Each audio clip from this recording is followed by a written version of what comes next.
Okay, Assalamualaikum and hi guys. So for this video, I want to explain to you on example 13.1. Okay, so let's say we have this tracer data is given to you. Okay, so you will have T and CT.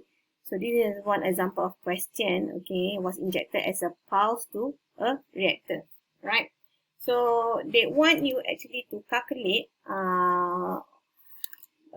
construct figures showing CT and ET. Okay, so normally we don't ask you to construct figures. We normally ask you to calculate ET, right? But never mind. I still explaining the example 30.1. Okay, so you will see, right? So when you construct the figure, okay, so just now the data provided to you is T over CT. So you can construct a figure, a graph, CT versus T, right? So you will produce a C curve, okay? And then in order for us to calculate for ET, okay, if you look at the formula, so hold on, where is the formula for ET? So this is the formula ET, which I have explained earlier in our lecture note. Right, so ET is actually CT over CT, the curve of CT dt from 0 to infinity. So in the end, what you want is to build, to have this kind of table. So at different T and CT, we have ET, right? So in order for you to solve for ET, you need to calculate the area under the curve. So how are you going to calculate this area under the curve? Is actually by solving it using Simpson's method. Okay, so Simpson's method in this book formula, the old version is in Appendix A4. This is just the similar concept that you have learned in numerical methods or even in reaction 1. Okay, so let's have a look just now. Right, so earlier, okay, so how are we going to solve that? Okay, if you look in the question just now, there are two sets of H. Okay, so one is from 0 to 10, the H is equals to 1, right? And the second set is 10 to 14, where the H, the difference between one data to another data is 2. So that's why in this book, it is split to calculate the integral of CT from 0 to infinity. It splits into 2, alright? So the first one, you solve using Simpson's method. It's up to you. You want to use 5 points or 8 points. Okay, you may refer to the appendix, right? The second part is they're using 3 points or trapezoidal.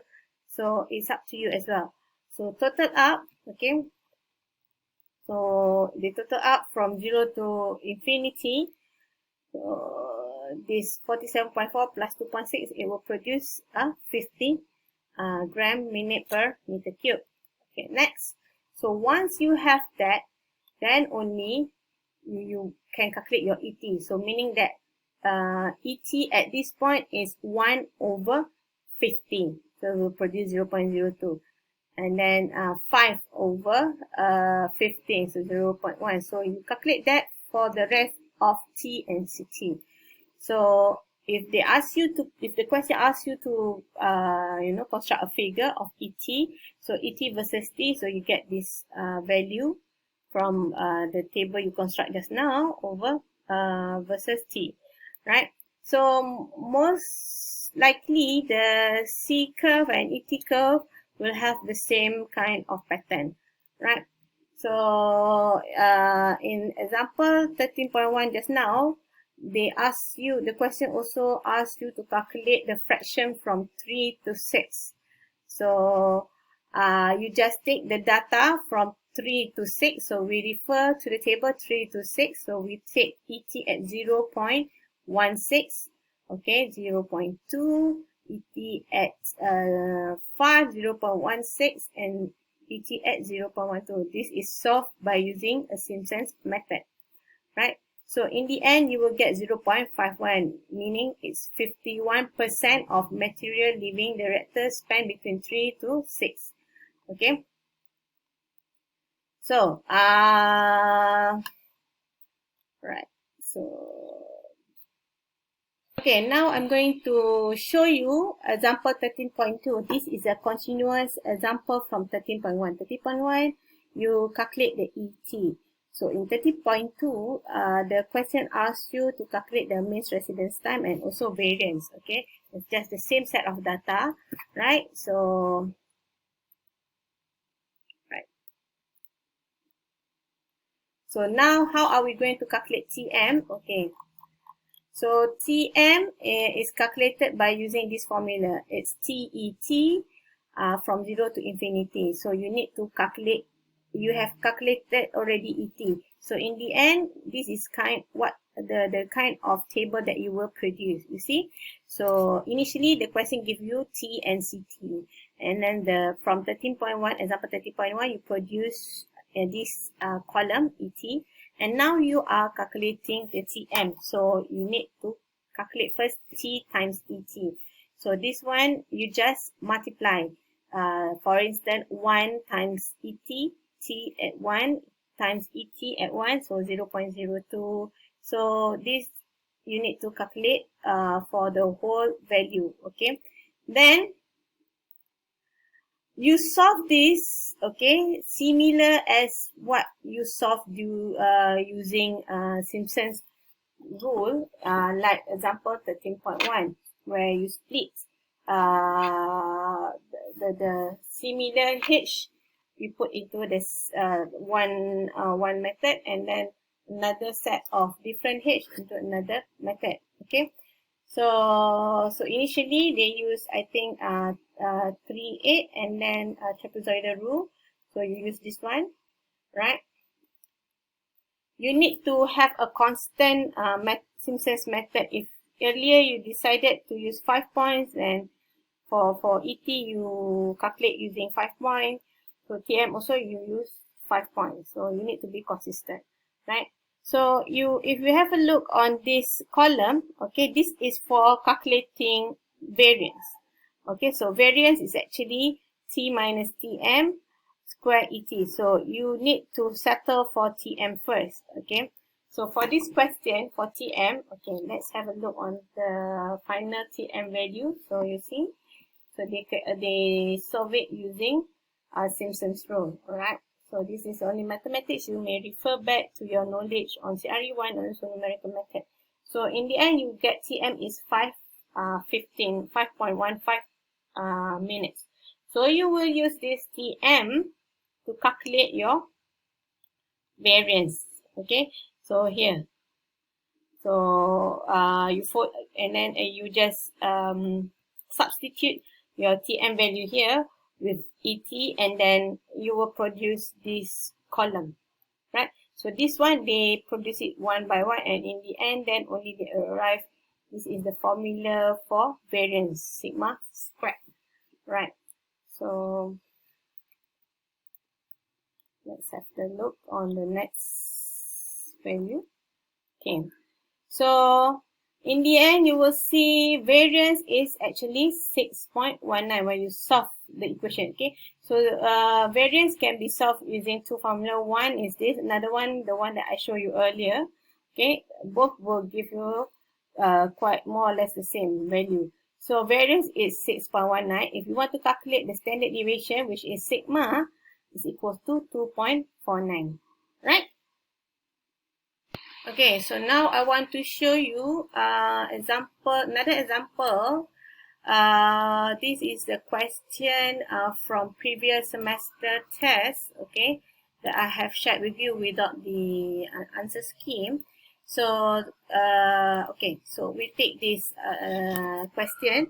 A first order liquid phase reaction is carried out in a reactor having volume 250 liter and volumetric flow rate of 15 liter per minute, okay?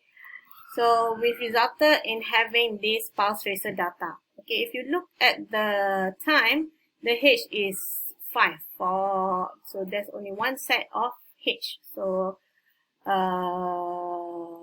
I will use one method of Simpson's rule only. Alright, so the question wanted you to determine the mean residence time. Okay, and then determine the efficiency of reactor at similar volumetric flow rate. So this one I will explain to you later, but this one is just similar at example 13.1 and 13.2. Okay, so let's have a look on the, I've made an answer scheme, but it's in the Excel. Okay, so more or less it's the same as manual calculation. So, alright, so we make a table, a new table. So this is where time and CT. So you want to calculate ET. So earlier we know that ET is actually equals to CT that over the integral of CT curve. Okay, so what we can do is now, okay, so this is the formula that I've already put in. Okay, so here is actually I'm calculating using Simpson's rule. So I've calculated using from this value up towards C5. Okay, so I split it into 3. Okay, and then this one I split it into 1, 2, 3, 4, 5. Okay, so this is 3 point, this is 5 point. Okay, so I will get a total of CT is equals to 257.33. So I will use that to calculate. Okay, you see here, this is just now C15. So you total up. So ET is actually CT over this. Okay, it's an integral, right? Okay, if you want to plot the data, it's the CT versus T, right? So normally I don't ask you to plot, right? So you will find your ET here. Okay, so for this value is actually you want to calculate your TM. Remember just now is TM is equals to the integral of TET. So it's just the same thing. I'm using the similar Simpson's method. See, this is 3 point. Okay, okay, that is 3 point, right? And this is 5 point. So I split it into 2. You can also, it's up to you. You can use one type of Simpson's rule to calculate all together. More or less, it's still the same.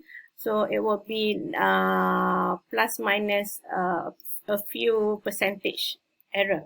Okay, so in the end, you will get your TM is about 16.34. Okay. Okay. Now we go to the B part of this chapter, right? So we want to determine the efficiency of the reactor at similar volumetric flow rate. So earlier was given to you with this kind of volume, 250 liter, and this volumetric flow rate, 15 liter per minute. So they want you to calculate the efficiency. Okay, so initial your tracer data run will give you TM at 16.3 just now, right?